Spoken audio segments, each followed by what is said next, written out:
Response video to, whoops, yeah, I did that before, same route maybe. Anyway, to Fred. Sort of on the subject of the value of encouraging people,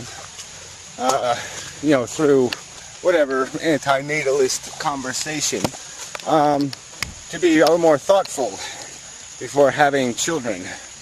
That there can be nothing but likely good consequence to that effect of this conversation, which is an okay subject, but it's sort of back to this idea of,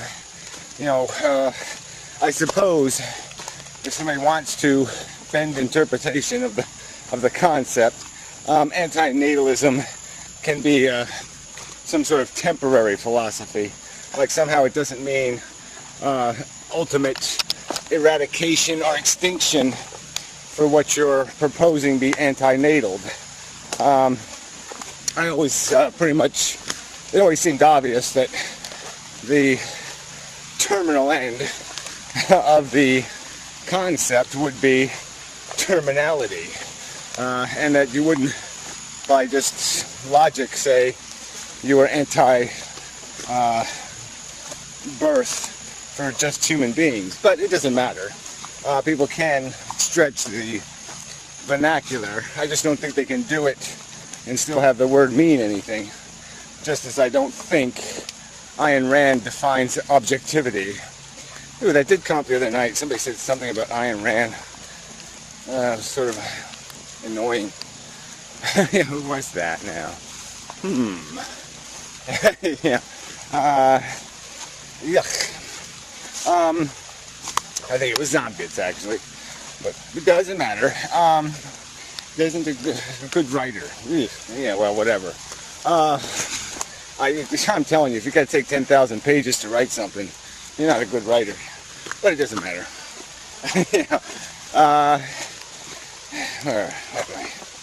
That hurt my brain even just contemplating the skankiest of them all. But whatever. So the Fred's argument is basically, yeah, okay, even though these people are talking about one thing, the conversation has this alternative, another branch, benefit of perhaps leading to something else. Just as some people would argue that it would be good to have population reduction. So in the name of population reduction, they will be antinatalist until kind of thing. Like say we reach some magic number, then they'll say, okay, go ahead and be wacky again. Well, anyway, the point I wanted to get to was just that obliging these people who are pronatal to explain, or even the people who've had kids, explain, even in hindsight, exactly what, if they're going to defend their choice to do that, that is, their understanding of the point or accomplishment to be satisfied through the adventure, what they intend to accomplish. I mean, we would expect this much if, like I said, if I was going to do a scientific experiment and it required experimenting on, a couple of hundred great apes, orangutans and such, I'd have to submit papers. I'd have to defend why I need to expose these great apes to potential harm. I would have to have an excuse to do that. And I'd like to hear the excuses from the people who think they have right or authority. And if all they're going to use as authority is like a pyro excuse, DNA gives me the right, natural construction gives me the right, have penis will rape kind of argument, that because you have the faculty to do it, you have a right to do it under any circumstance and for any cause and for any reason, just as it happens to be a biological function. And that is just such bogus nonsense. And that's sort of part of the argument here. Isn't the whole human race been trapped in bogus nonsense? Isn't that the truth here?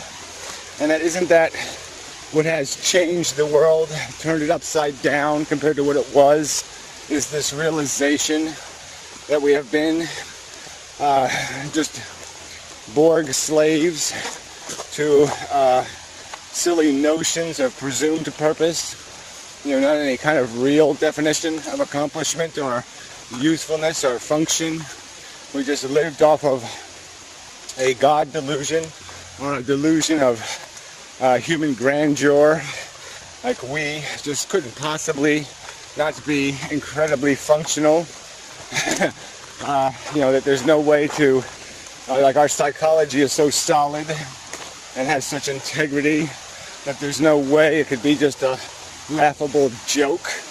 That we glorify the magnificence of our silly ambitions and our trivial pleasures. I think all of that needs some defending before anybody makes an argument for nadaling, for anyone's right to impose life on other humans. And I would include other sentient beings, because it is all for one's own self-indulgence, to satisfy needs of your own. And so you gamble with something else's welfare. They take the risk so you can have the reward. And you're counting on the fact that somehow they'll be delusional, they'll accept their Borgie role, they'll wear the patriotic human life t-shirt and be one of you, and go rah, rah, rah in the stadium with a home team of, human dominance of the universe, and call it the day and say, I've completed my job as a thinking beast. And that's a pretty low standard of job completion. A pretty poor definition. It's a job poorly done as a thinker, as something presumed by itself to be intelligent and to have an intelligent quotient. No, I don't think so. That would be the part that needs to be done by these people. I don't think it's much to ask is for them to write this little bit of a environmental impact statement, this projected accomplishment statement, this I bought insurance to cover accidents, creating somebody of horrific plight, blight, deformity, dissatisfaction through whatever means, that you have some sort of insurance to compensate the victims for your failure, as if that were even possible. You can't really do that, can you?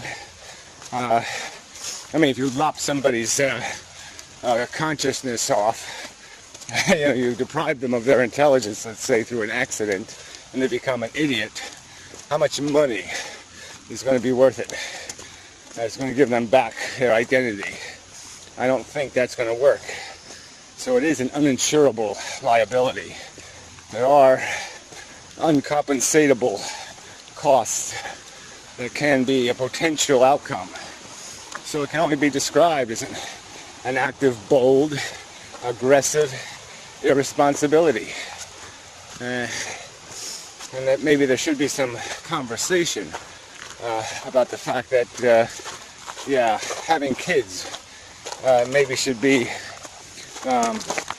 it's good enough cause right there to say no until you can control the experiment. Until you can make them as dumb as you, as delusional as you. Until you can make your Mary Had a Little Lamb, Santa Claus, Jehovah, the magnificent DNA molecule, God, so you can put those delusions in the mind of your potential victim, so you're assured that no matter what happens to them, they'll say the words, "Thank you for bringing me here to play stupid game." me likey play hopscotch and tic-tac-toe. Yeah, so until you can do that, you really can't play the game. So you ought to be working on that one. Impose life on yourselves. Do your experiments on yourselves. Don't pass the buck to some other consciousness to pay the bill for your indulgences. Yeah, because that's bullshit. It is. And the other part of this, I suppose, especially coming from Fred, this Fred's sort of conceited. Okay, he's not had a horrific life, but he wouldn't do it over again. And that's what he said. And so you got to say, well, that should even mean something to people. That should somehow ring a bell somewhere. Because there are people out there that haven't been, that generally have good things to say about life, but overall they just wouldn't play the game because the negatives are a little too expensive for the little party hat and the little blowy whistly thing and the confetti. So it's too high a price, too pricey. And so again, that should be a warning sign, a signal to people. Well, gee, try to be careful here. Because even people who, have the obvious intelligence to navigate the game of life still can't find a way to do it. Still can't find a way to play it, in some sort of way that well, for me, it matches their sense of civilized or fair or reasonable or worthwhile. Let's see, where else do we go?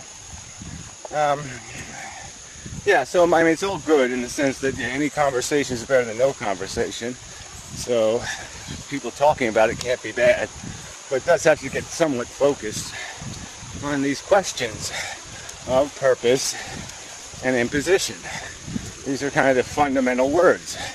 What's the value justifying? And it does need a justification. When you are exposing something to potential harm, you need to justify it with a positive value, an accomplishment, to justify the risk. And the imposition argument is just so impossible to get around. The fact is, you're not even trying to buy insurance against failure. Most people are just ignoring the possibility of failure. So it's an obscene violation of your obligation to leave the dead alone until you know what the fuck you're doing. So you can at least say something like, I intend that this, human beings, through partly my prodigy, are going to, invent Jack's magic beans. And that giant world, actually the giant is a very nice fellow and everything will work out just fine. And, but that's not going to work, is it? Yeah, that doesn't sound like a good enough answer. I don't think I could go to the government and say I'm going to experiment on chimpanzees because I believe my modified chimpanzees are going to climb Jack's beanstalk. I don't think so. So try again and let me know if you ever come up with an answer that's actually intelligible. It's actually logically coherent, sensible, and has something to do with something besides you just saying you're a selfish asshole and you'll do whatever the fuck you want. Hey, Pop. Sorry. It's okay. Hey, come on. Scared another dog. That's funny. They either scare me or I scare them lately. But they probably know I'm the undead. That's probably a problem. They know what I'm about. Yeah. So anyway, they've sniffed the Terminator out. It fits. So anyway, Yeah, that's enough of a video. Got a sniffle now. There's smoke in the air. Somebody's burning their house down, imagine. Hot and humid. Oh, there it is. Yeah, they are burning the house. What the hell are they doing? Retards. Oh well. Crazy people will be crazy and such.